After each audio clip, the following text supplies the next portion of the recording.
Hi, everyone. I'm here at Netroots with the team of Secular Strategies, and we're so excited to talk to you about the separation of church and state, among other things. How are you, Sarah? Do you want to introduce yourself? Yeah, hi everybody. I'm Sarah Levin with Secular Strategies. We're really excited to be here, excited to present for the first time at Netroots about understanding and engaging the nuns, and that's nuns, N-O-N-E-S. Hi, I'm Dr. Juhem Navarro-Rivera. I'm the managing partner at Socioanalytica Research, and we've been doing research on the nuns for almost 2 decades, and we're here to talk about what we have learned over all this time. When I first met you both, I was so excited because America is increasingly a secular country, but we're forced to play act as this religious one, like leaving many agnostics like me feeling very alienated. Like, I don't care what people's faith is. How did you all start this organizing? So I actually started out at the Secular Student Alliance, which is a national organization with chapters on colleges and universities all around the country. They're also in high schools and middle schools now. And I then, that's where my activism got started. And at the time, I was connecting my atheist identity to culture war issues like LGBTQ rights and reproductive rights, because I could see how the imposition of religion was impacting those issues. But when I started working at the Secular Coalition for America, where I was for 6 years, I started understanding how deep this really goes, how many issues religion actually impacts in policy, healthcare, tax policy, our military. I mean, the list really goes on. And so I really have been committed to this issue as kind of a root cause issue, because if we can protect the secular character of our government and keep religion and government separate, we can really advance positive policy on a lot of progressive issues.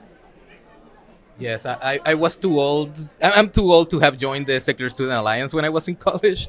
So I started, essentially, wasn't out atheist when I was in college and later in grad school.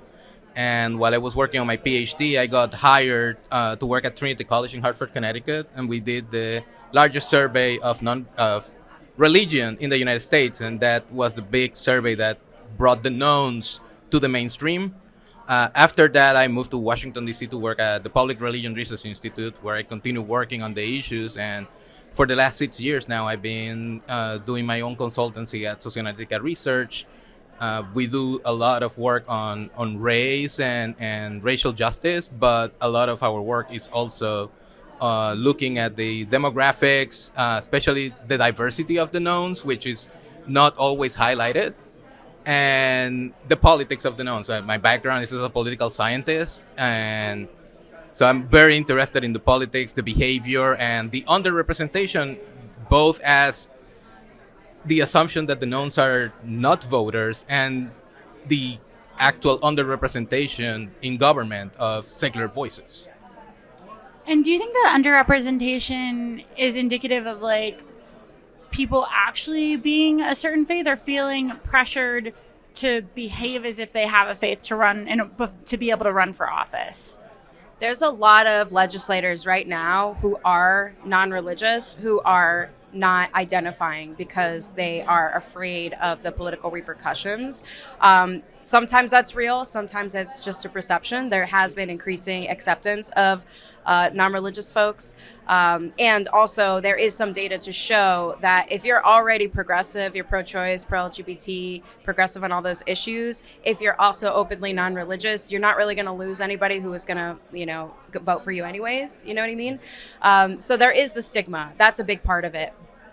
And if today all of those elected officials who are hiding their identity, came out, we would have more representation. But we still need to increase, even with that, the amount of people who are running, because our community has just been so excluded and felt just kind of disenfranchised for so long, that I think by having a more inclusive politics, where atheists and agnostics and humanists feel like they can be open, they would get a lot more involved in politics as well. Yes, and to add to that, one of the things getting at the geeky institutional level is a lot of politicians and elected officials have built, let's say, brands as, having certain identities. And so even if they are at heart not religious, but they have been saying that they are Catholic or Jewish, in particular communities where a lot of knowns are coming from, out of the blue, I think that will affect the trust with voters. Whereas, like, I think what it's happening is a lot of those who have refused to answer questions about religion in surveys of legislators are actually coming out and saying, yeah, you know what, I am not religious. And so that's the cohort that is mostly coming. But as Sarah said, we really need more people who are now openly atheist and non-religious, agnostic, to run and try to get into office, to have that representation, and who are proud of this identity, who are not necessarily proud, but also not afraid of saying that, it's okay to also be not religious. Well, how can people help you all? Because this is such an important issue, especially as we see an increasingly violent right-wing religious part of this country getting louder and more powerful through use of the Supreme Court. I think everybody wants to contribute to the work you're doing. It's existential right now. Well, if you're at Netroots, you should come to our session because we're going to talk a lot about that at 3:45. But a few things I would say. One is make your spaces more inclusive of non-religious people. There's a lot of sort of by default, especially when it comes to interfaith engagement, of just not including non-religious people. So do that outreach. If you're doing anything interfaith and there are not atheists or humanists in your coalition, it is not inclusive. So that's one. Name white Christian nationalism when you see it, and make sure that any work that you're doing to advance progressive policy, separation of church and state, that you're including the secular community and centering our perspective, because we've been dealing with this for a very long time.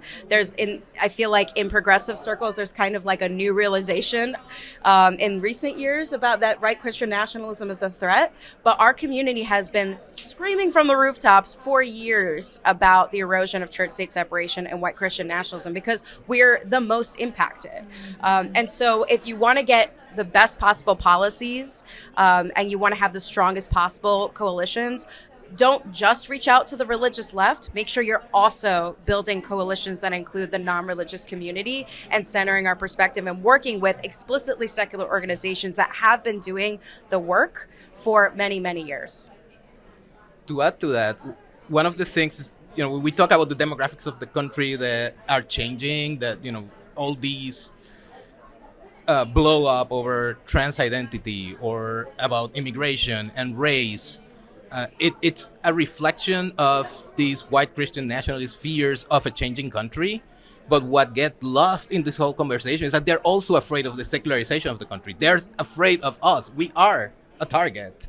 And not only that, all those communities, like the knowns, are increasingly people of color. They are well represented. A majority of LGBTQ people are non-religious. So all these identities dovetail with the secular identity, and we are all seeing as a threat, and so we should work together on these issues, and we shouldn't hide or set aside this particular identity because it's not palatable to the mainstream. It's already mainstream. Like 1/3 of the country is non-religious, and it's a big chunk of the country which is hard to ignore.